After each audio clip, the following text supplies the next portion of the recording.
Hey, what's going on, everyone? This is Mitch. Good Tuesday morning to you all. I hope you guys are doing well out there this morning and having a wonderful start to your day and a great week out there so far.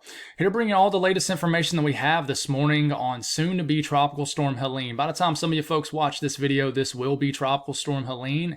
Heck, it might even be Hurricane Helene. So we're going to discuss everything that we know, talk about how this thing is doing in the Caribbean right now. Technically, it's still PTC 9, Potential Tropical Cyclone 9. I know fancy terminology by the National Hurricane Center there, but that is what this is right at this second. So we'll speak on actual current conditions. We'll talk about the latest from the National Hurricane Center, where we'll really zoom into the path that the Hurricane Center really thinks this is going to go. We'll kind of, really zoom into areas, geographical features in Florida, even Georgia, South Carolina, really get you guys a really good idea of where this thing is most likely heading after we get done doing that.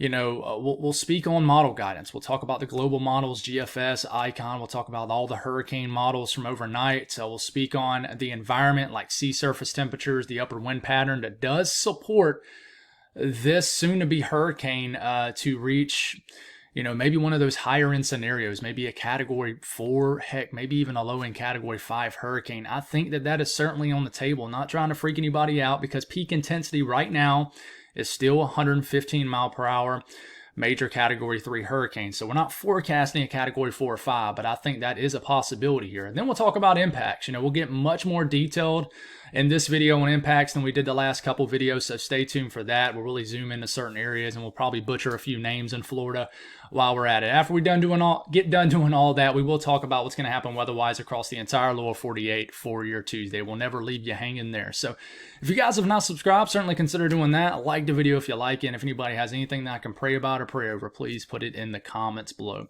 Let's get rocking and rolling this morning. So let's make sure this is going to work for us. And it is, so we're good to go. So this is it right here.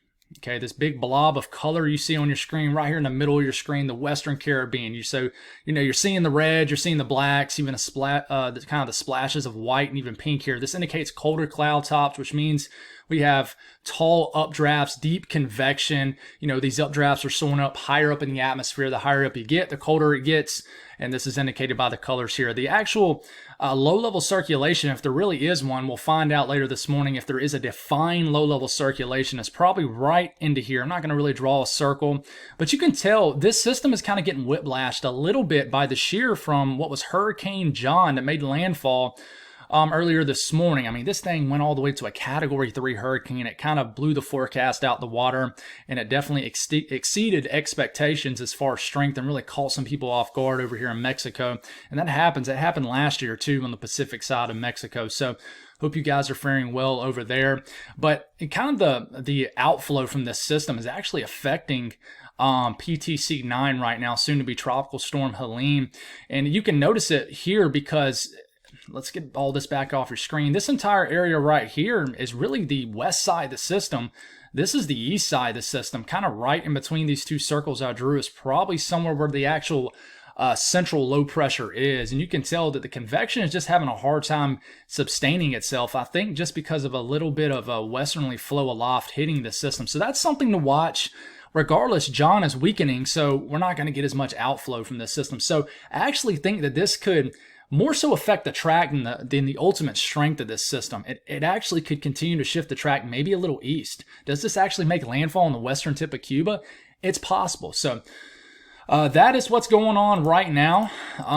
Just a big blob of convection. When I say convection, I'm meaning shower and storm activity. So we'll continue to move forward here. The latest from the National Hurricane Center per the 5 a.m. update, like I said, still PTC 9, 35 miles per hour. Sometime this afternoon, this will strengthen into a tropical storm, which will make it a named storm, which will make it Helene.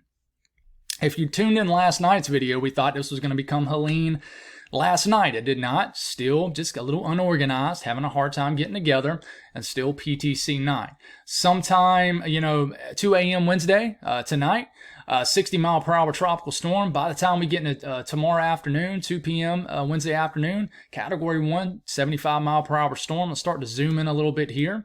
By the time we get into 2 a.m. Thursday, it's a high-end category 1, 90 mile per hour hurricane. And watch how it goes from a 90 mile per hour hurricane to a 115 mile per hour hurricane in 12 hours? So at least a moderate pace of strengthening, maybe even a period of rapid intensification is possible to likely, I would say. And listen, the peak intensity could be a little bit higher than this. I hadn't even read the full-on discussion. Sometimes they'll talk about that in a discussion from the National Hurricane Center.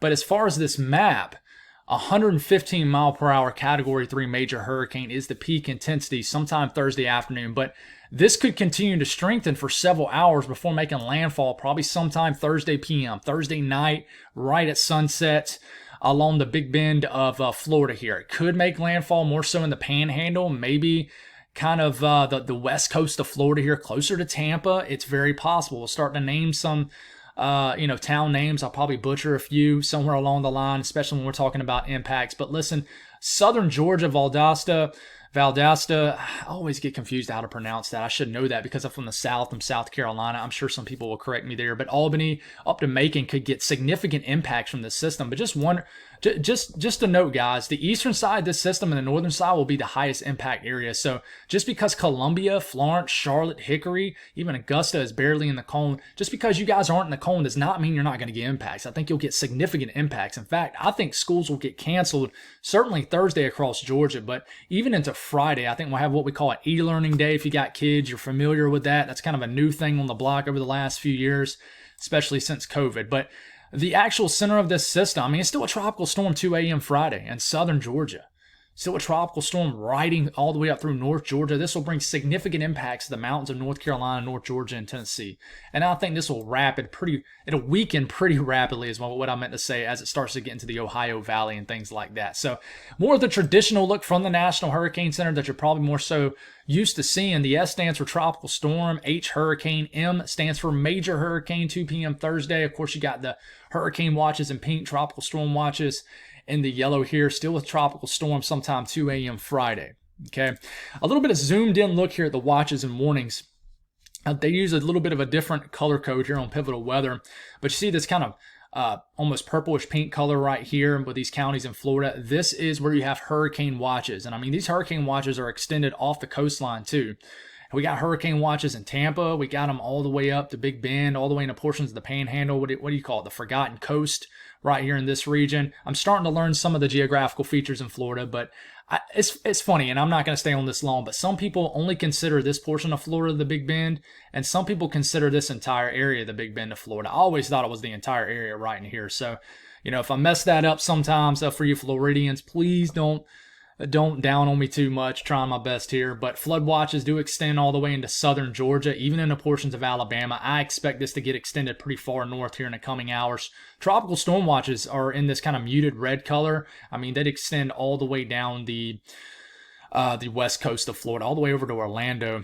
So Tallahassee, looks like you guys have hurricane watches. So this is serious, guys. Definitely a serious situation unfolding. Now let's talk about model guidance. We got the GFS and the icon. I'm not going to show the euro. I just am not buying the strength of the euro. It's not even worth showing in my opinion. I thought about bringing it up just for track purposes, but I'm just not. So Wednesday evening, we have a 983. Could be stronger than this. Wednesday evening, 983 Category 1 hurricane. But this does match, I would say, more so the National Hurricane Center forecast. Watch how this number begins to drop that you see on your screen. One thing I want to note, guys, and it's not being talked about probably near as much as it should, is there's going to be a lot of rain with forcing of this cold front, this upper low digging down right here. A lot of rain potential up into eastern Tennessee well ahead of this system. A lot of people are going to get confused in Tennessee thinking that this is mainly driven off Helene, soon to be Helene, but it's not. You guys could get a big flooding risk up here kind of in the southern Alps region before this storm happens sometime Thursday. All right, but look at this big surge of moisture already moving in. The actual center of the system way down here, 972 millibar low. We start to get into Thursday early afternoon. It's a 963 millibar low hurricane as it's cruising up into the Bend of Florida here. This is bringing a big slug of moisture really far north. We're going to talk about why it does that when we talk about the upper wind pattern and things like that. But big slug of moisture getting kind of slingshot, if you will, into Georgia and South Carolina. Then it makes landfall sometime 7, 8, 9 p.m., give or take a few hours. Please don't think, Mitch said exactly 8 p.m. in the Bend of Florida. That's not the case. This is going to alter a few hours, okay? But 961 millibar storm. The scary thing about this, I think, is the fact that I think the worst impacts are going to happen after the sun sets Thursday night. So, this is going to make landfall right here. I think Thursday evening, slug of moisture all the way into Georgia, South Carolina. And then this is going to, I hate to use these words, but it's going to wreak havoc across some South Georgia, northern Florida, all Thursday night into the wee hours of the morning, Friday morning, as it races throughout the state of Georgia. It's still a 971 hurricane, if we're basing this off the millibar, going through Georgia Thursday night and a Friday morning. And then check out the impacts in the Friday morning. We're going to go to bed in certain areas of the Carolinas Thursday night thinking, oh man, some heavy rain. And then we could wake up in the middle of the night to an all-out tropical storm force conditions throughout North Georgia, the Western Carolinas, the Midlands. I live in Lexington, South Carolina. If you don't know where that is, it's pretty much Columbia, South Carolina, Central Midlands. And I'm going to get impacts here. Anyways, we keep this going. This is going to bring widespread impacts into the western sections of North Carolina, and then the system is going to rapidly weaken as it hits kind of the bottom edge of a ridge up here in the northern sections of the country. So that's the GFS. Now the icon. Same thing. We move this forward. We take it all the way into Thursday early afternoon, 966 millibar hurricane, category 2 or 3. This has since kind of shifted a little bit further west and north with its track. Last night's run had this getting very close to Tampa. But even with this track, this would throw a lot of water and push a lot of water into Tampa. And we're going to talk about storm surge here in a second. But it brings a 960 millibar hurricane. I would argue that's a high-end category 2, category 3 hurricane right into the bend of Florida, west coast of Florida, and then brings a lot of hefty impacts. And this is only in 3-hour increments. The GFS is in 6-hour movements here. But this thing is still, based off the icon, still a sub 970 millibar storm into southern Georgia, crossing the Florida-Georgia line. And man, this brings even more impacts further east into Georgia and really just slams South Carolina also.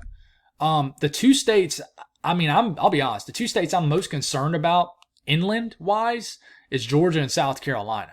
Yes, Alabama could get impacts, but since this has shifted so far east over the last few days, I'm really looking at Georgia and South Carolina Thursday night and a Friday morning. And then as we're waking up Friday morning into Friday mid-morning into early afternoon, North Carolina, even eastern Tennessee, even southwest Virginia could get some heavy impacts from this system. So I want to start the hurricane models off by showing you guys this. The central pressure as of the 5 a.m. update is a 1,001 millibar storm. There's a reason I'm telling you guys that. Okay, so keep that in mind. It's a 1,001 millibar storm right as at 5 a.m. So it's we're a little bit past 5 a.m. now. We're it's almost 7 a.m. But so we're going to show you these hurricane models, and I'm showing you this because I want to tell you, we showed you the hurricane models in yesterday evening's video. They significantly weaken in the 18Z runs. Now I'm going to show you the OOZ runs, and the 06Z runs have not ran yet, so I only have the OOZ. They have re-strengthened. 06Z could weaken again. It's very, very possible. But what I'm trying to say is, the H-Wharf model out of one of the 4 models, and I'll go through all of them, initializes this about 4 millibars too strong, 998. It's not too far off, but it's about 4 millibars too strong. So keep that in mind. Has this strengthening into just about a hurricane by the time we get into this evening, or a strong tropical storm. Splits the gap between the Yucatan and Cuba sometime tomorrow morning as a category 2 hurricane. Wants to strengthen this into a major hurricane by the time it gets into the southern Gulf of Mexico, 953. Keep in mind, the National Hurricane Center has this as a category 1 hurricane here. So what gives? We're not sure. I would obviously lean towards the National Hurricane Center, the actual humans, over forecast models. But listen, the H-Wharf model still goes just absolutely bonkers, deepens this into a Category 5 hurricane, kind of maintains strength, and then makes landfall into the bend of Florida here. Sometime Thursday, late afternoon, evening, as a Category 4 or 5 hurricane. Let's hope and pray nothing like the hurricane models are showing actually happen. So this would kind of make landfall right where Idalia made landfall, bring a lot of heavy impacts to like Perry and then surrounding areas. So let's hope that doesn't happen. And then we look at the latest HMON model. Initializing this a tick better, 999 millibar low. Strengthens this into a Category 2 hurricane by Wednesday morning, splitting the gap between Cuba and the Yucatan. Even this deepens this into a Category 4 or 5 hurricane Thursday morning based off the millibar. So even this one goes absolutely crazy and deepens it even more, makes landfall pretty much. And I keep referencing Idalia, but a lot of these runs are going right, taking the same very, very similar path that Idalia did, which made landfall as a Category 3 hurricane. That's actually the last hurricane I chased. But Perry, I'm sure, is still recovering. I'm sure there's still pine trees just bent over in this area, and this would go right through the same area and then continue to move inland, bring a lot of impacts throughout Georgia and the Carolinas, and then, Tennessee eventually. Okay, what about the HFA model? Okay, it does some weird stuff here, eventually strengthens this into a Category 2 hurricane as it's splitting the gap. It's a little bit slower, I would note here.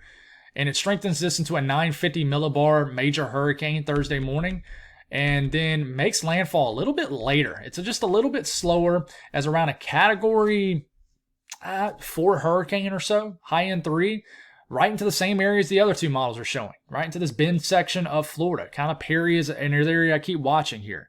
Horseshoe Beach down to, or up to,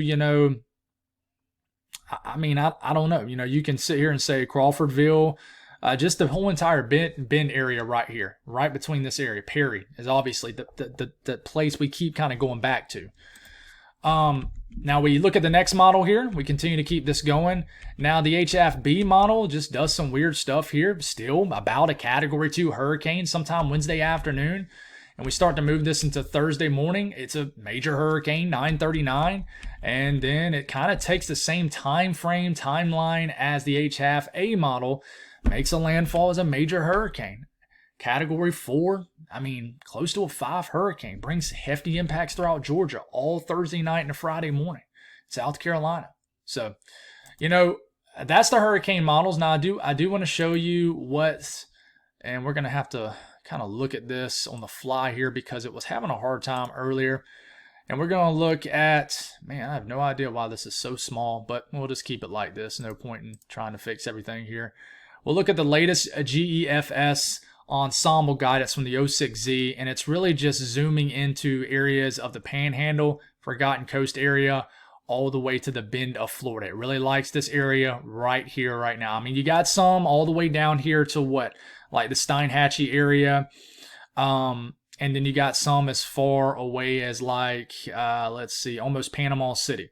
But this entire area in between that is definitely the highlighted area. Sorry for this being so small. Not sure why it did that. But as far as the environment, that does support an intensifying hurricane. This is the easy part, right? Sea surface temperatures, when they're in the mid to upper 80s, that supports a maintaining and the strengthening and intensifying of a hurricane. So I know this is in Celsius, but this system will be going right through this area right here. That's, 30, 31, 32 degrees Celsius. The Fahrenheit is like the mid to upper 80s. Okay, so it's like a bathtub, a warm bath in the Gulf of Mexico right now. Okay, it's so warm in certain areas that it's not even comfortable, going for a swim. And unfortunately, this system looks like it's going to go, basically right through this like warm little tongue of, a little bit more hot water and right over this area over mid to upper 80 Fahrenheit water. So check that off the box as an ingredient, if you will, that supports a strengthening hurricane. The next thing you'll look at here is the upper wind pattern. This is the part that will kind of throw some people for a loop. We're not going to talk about steering currents. There's no point. We already know where this thing is most likely going, or the general area. It's narrowed down. If you're wondering why it's getting steered one way or the other, I would look at the video from last night or either the video from yesterday morning and look at the steering current timestamp. I break it down in great detail there, but we're just kind of moving past that because we have a really good idea where this is going. So right now, I want to kind of go back and look at the satellite. All right. If you notice what's going on right here, you see these higher clouds kind of getting expanded. Oh, that's not a good color. You see these high clouds kind of getting expanded out like this and like that, and they're kind of going like this. And you can even see it somewhat kind of right into here and kind of down here. But you really see it in this area right into here. You see how those high clouds are kind of getting pushed out, fanning out, if you will, and kind of moving anti-cyclonically when the system itself in the low to mid levels is going to want to move just like this. So we call that divergence aloft, or just a favorable upper wind pattern. So Basically, air is being pushed out, dispersed out away from the system. This is allowing for more air to rise. Therefore, you're getting the continuous firing of convection, which is indicated by all the colors right here. So this is happening right now. So this thing, I think, is really starting to organize. Really starting to organize. You get what I'm saying? And you can see it here. This is winds in the upper levels of the atmosphere. I'm talking 35, 40,000 feet up in the air. Well above the actual system, like on top of it, right? So the system in the lower to mid levels spins like this, cyclonically, right? Up above the system, you got air right now kind of jetting out away from the system.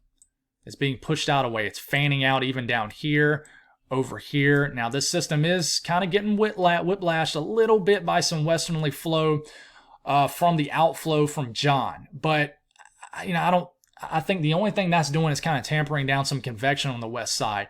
But there's an excellent outflow from this system. As air is being dispersed out away from the system, whether it's anticyclonically or just directly out, this is allowing for more air to rise, and then that gets dispersed out. So it's just a constant cycle of rising air. If you don't know what rising air is, rising air allows for the firing of convection, shower and storm activity. Sinking air does the opposite. And if we continue to get convection, firing of shower and storm activity, it creates a moist environment for these tropical systems. We know tropical systems love moist air. They hate dry air.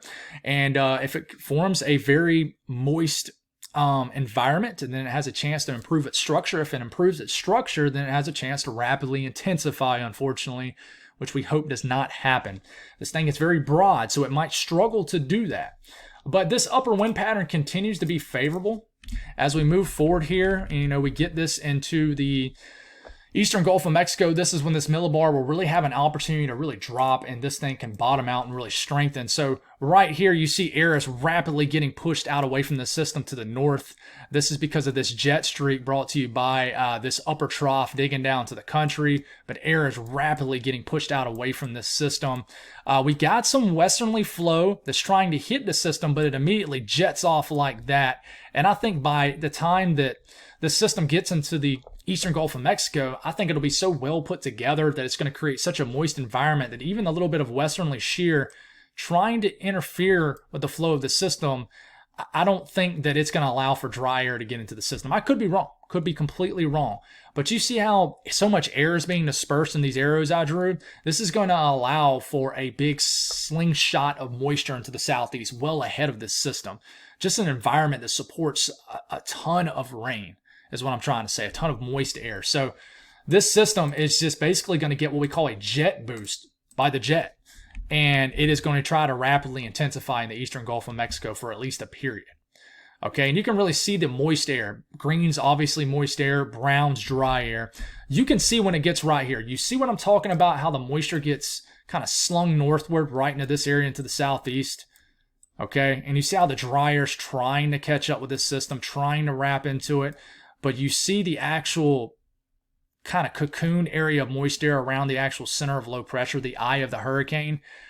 It's so protected at this point because I think it's going to be a pretty strong hurricane that it's going to take some big time shear to really just completely deplete the convection on the west and southern side of the system. And I just do not think it does it in time. Watch as this gets right up to landfall sometime Thursday evening, and this dry air almost catches up with it. But this thing is still cocooned on the southern side by a very moist environment. And man, just look at all this moisture getting slung all the way up into the Carolinas. If you have not gotten a lot of rain, and my house has not, I think I've gotten an inch of rain in the month of September, and we're already towards the end of it. You're going to get a lot of rain from this, most likely. So what I'm trying to say with this graphic is I'm not trying to be a Debbie Downer, but I don't think the dry air is going to catch up to the actual low-level circulation in time to weaken it. I really don't. So that's that. Let's talk about impacts. Rainfall, I know it's not going to show every single person on this map, but if you live in the Bend of Florida, anywhere from 4 to 8 inches of rain is possible. You live in the Orange area, 8 to 12 inches of rain. The kind of the mixture of orange and yellow right here is 6 to 8 inches of almost said snow. I wish. I'm a big snow fan, by the way. The yellow is 4 to 6 inches of rain.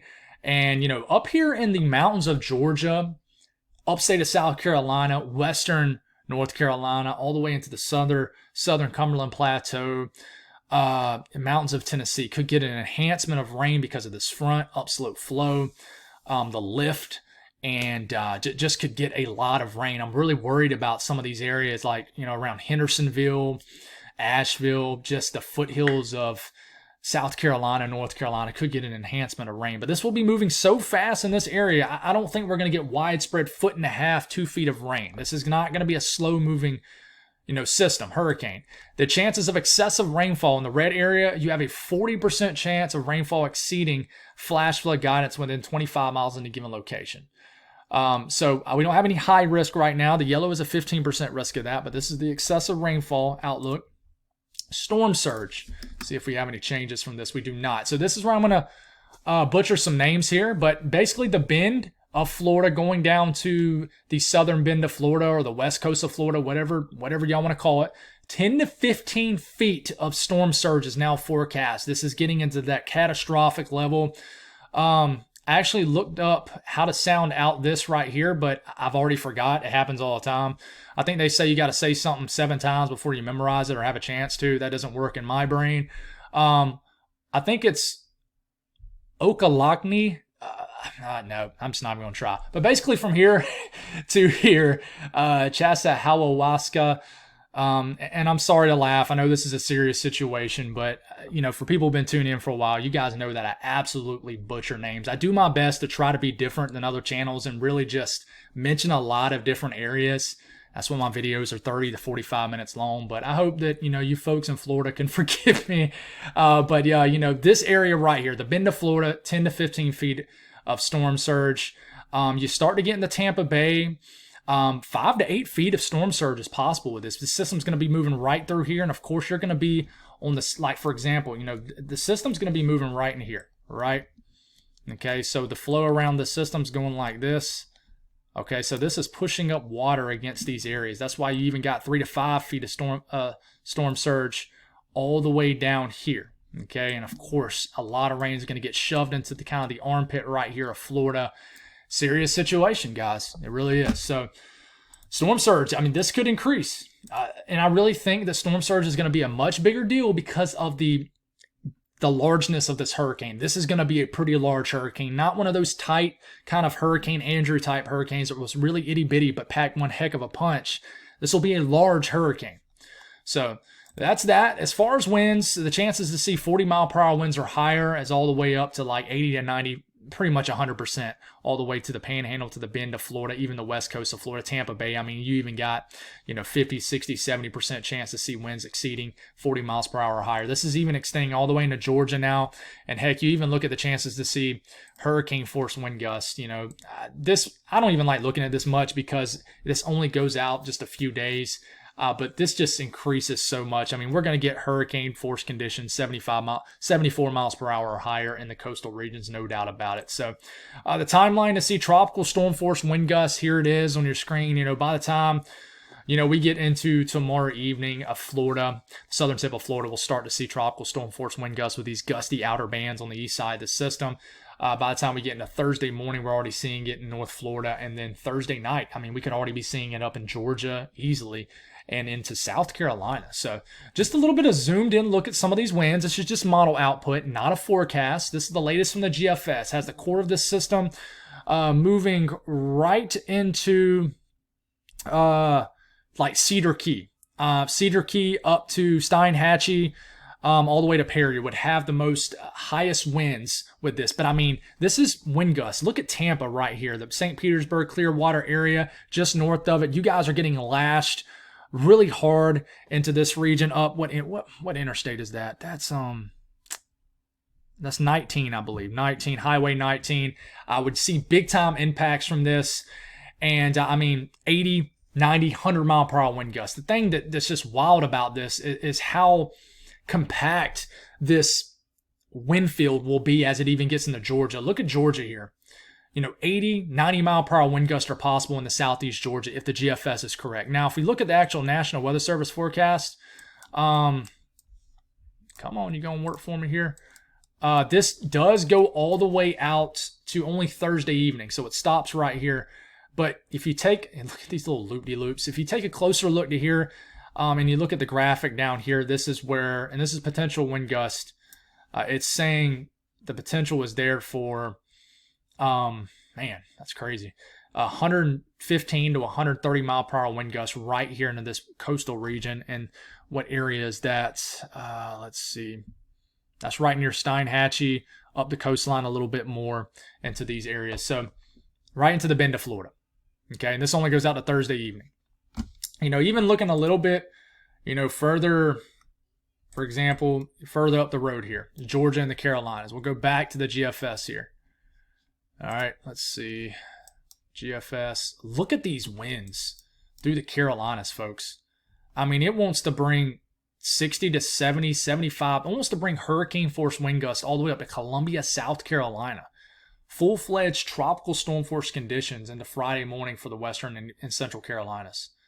So even though the center of the storm could go over here, the worst of the conditions is on the east side, which would bring heavier impacts to, say, the Carolinas, rather than like Atlanta and stuff like that. Okay, so, looking at one of the worst case scenarios, because I think that the worst case scenario is certainly on the table. This is the HFA model. Okay, this would bring an impact right into the bend of Florida. And you see in this colored area right here, kind of the gray muted color, that is wind speeds, potential wind gust over 140, 145 miles per hour. And this would move it right into Thursday evening, right into the bend of Florida. And this would devastate Perry again, right into the coastal areas of Perry. Where is that? What is that beach called? Yeah, Keaton Beach. I remember going there when I chased the Idalia last year. I mean, this would bring big impacts all the way up to Madison, Greenville, right up into southeast Georgia. I mean, Waycross, Valdosta, Florida, Hinesville. I mean, this would, yeah, let's just hope that doesn't happen. Folks, there's a tornado risk with this too, and I just haven't dove into that yet. We need to iron out some details, but this is the latest. That's the latest on Future Helene, folks. This is a serious situation. So let's break down what's going to happen weather-wise across the entire country for your Tuesday. Don't want to leave you hanging here. We got a lot of energy across the eastern U.S. This energy back here in the middle of the country too. Rounds of storms crossing the eastern U.S. I mean, many states, not going to mention all of them, but there is a severe weather threat in areas of the western side, the southern and central apps today that we'll speak on a little bit. But watch as warnings, advisories, some dense fog in the middle of the country. We got a lot of tropical alerts down here. We already talked about high wind watches up here. I think, it's high wind watches in Montana with another system that's going to slide down. So the excessive rainfall outlook, no point in staying on this very long, just a marginal risk across the Ohio Valley. And then the Storm Prediction Center, there's a slight risk for Kentucky into West Virginia, southern Ohio. Marginal risk across a large area right here. Higher populated area. Almost the entire state of Tennessee, a good chunk of the Carolinas, northern Alabama, North Georgia, all the way up into the Ohio Valley. There is a 2% risk of a tornado within 25 miles in a given location. Includes Charleston, West Virginia, Louisville, eastern Kentucky, southern Ohio. Wind threat, 15% risk of winds exceeding 55 to 60 miles per hour. Hail threat, 5% risk of hail.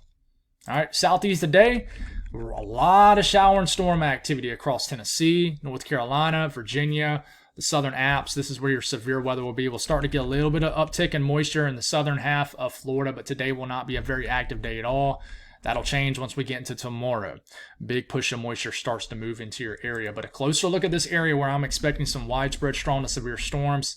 And check this out. This is around 4, 5, 6 p.m. this afternoon. Look at all those storms in Kentucky, southern Indiana, southern Ohio, West Virginia. I mean, the timeline of this will be everywhere. We got storms moving through Nashville, Tennessee.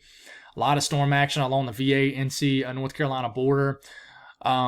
Another round of storms. Could get multiple rounds of storms in Nashville. And then, we could get some storms lingering into the overnight hours also. Definitely a stormy area of the country today. So the Northeast, just showers that will move into western PA, western New York. We'll get some shower activity throughout Virginia, the Delmarva, the Tidewater. The immediate New England area will be pretty quiet today, but some moisture will try to enter your area tonight.